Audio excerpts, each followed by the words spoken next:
How's it going, everyone? This is Hao here, and in today's video, I'm going to explain how I plan to become my best self in the next 12 weeks. In my last video, I spoke about my rock bottom, the lessons that I learned, and a new philosophy that I discovered called Training to Heal. If you haven't seen it already, please check it out. I'll leave a link in the description below.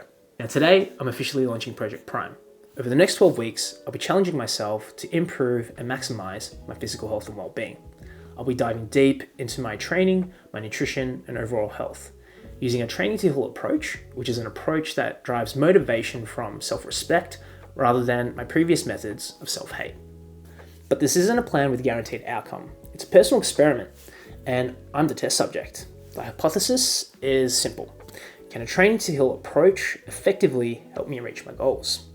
I don't know the answers, but that's kind of the point, and I'm really keen to find out. So when designing a program, I like to think about what are my desired outcomes and then working backwards from there. Over the next 12 weeks, I've set myself some ambitious, but what I think are achievable goals.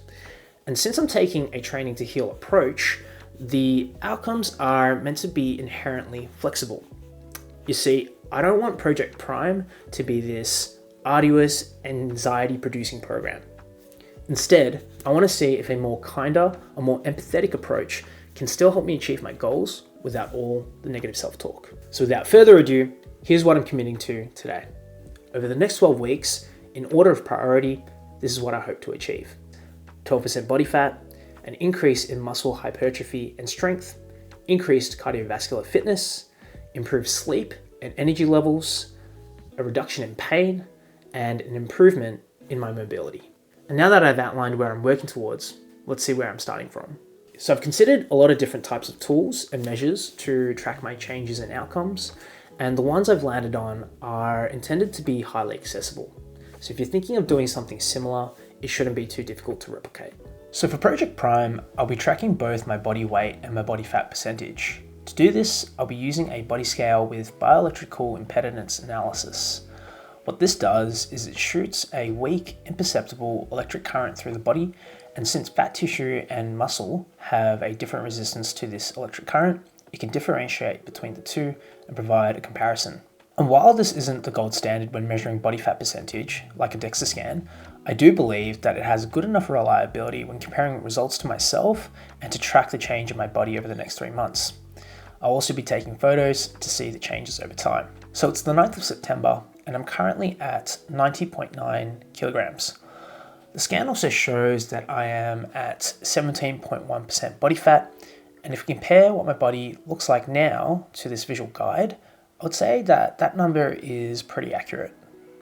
To track muscle hypertrophy, which is increasing muscular size, I'll also be using the bioelectrical impedance scan. Again, it's not going to be entirely accurate, but it should track the changes from scan to scan quite reliably. I'll also be using a measuring tape to track the circumference of various muscles to see the changes over time. I'll be measuring the shoulders, the chest, both arms, waist, thighs, and calves. Similarly, the photos should also show a visual change over time. Now, just a quick note, I'm currently attempting to reduce both my body fat whilst increasing muscular size, which is not easy to do. In fact, some people would argue it's inefficient and ineffective. However, if I can at least maintain my current muscular size whilst reducing body fat, that would be a win for me. To track muscle strength, I'll be logging all my workouts to see the changes in performance over time. In general, I take a progressive overload approach to my training, so by the end of the 12-week period, I should see increases in weight lifted, reps lifted, or a combination of both. Currently, my 1 rep max for my squat is 120 kilos. Now, I'm recovering from a knee issue at the moment, and I did attempt a 140 kilo squat, which I've been able to do in the past, but with my knee pain, it's just limiting my ability. So throughout the next 12 weeks, I do hope to get back to my previous best and hopefully even exceed it. For my deadlift, my 1 rep max is 160 kilos. This attempt was actually a personal best for me. I'd previously lifted 147.5 kilos for 4 reps, and if you extrapolate that, you can calculate the theoretical 1 rep max, which was 160, so it was great to see that I could actually do it.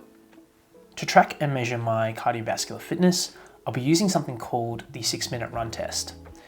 This is where you run as far as you can for 6 minutes.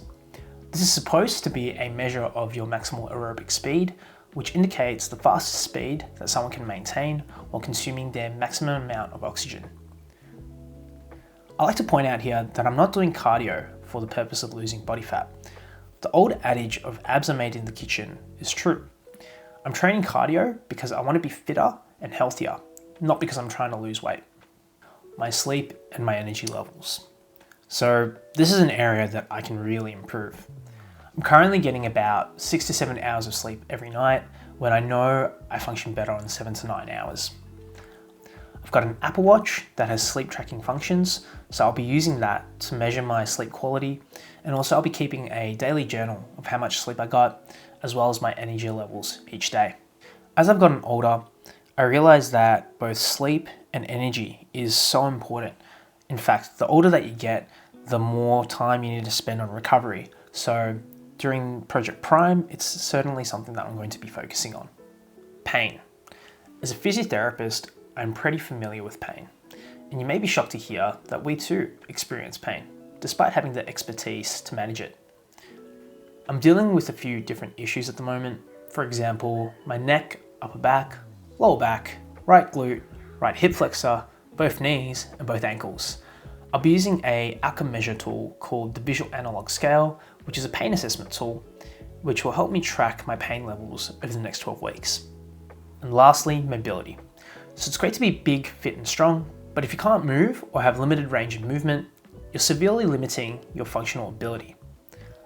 So part of Project Prime is to also focus on improved lower body mobility, and I'll be using the sit and reach test to assess this.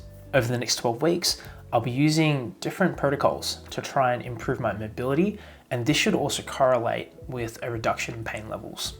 So, we've spoken about what I hope to achieve and where I'm starting from. The last thing to cover is how I'm planning to do it. Over the next 12 weeks, I'm going to be optimizing my training, my nutrition, and health protocols in order to achieve my ambitious goals. In upcoming videos on this channel, I'll be diving deep into how I train, how I eat, and the different types of biohacking tools that I'll be using to set myself up for success. Along the way, I'll be sharing updates into how Project Prime is going, how taking a training to heal approach is different, and my honest, unfiltered journey into becoming my best self. So thank you for watching to the end of this video. If you enjoyed it, please like and subscribe, and don't forget to turn on notifications so you don't miss out on the journey. And before you go, I'd love to know, what's your personal project for the next 12 weeks?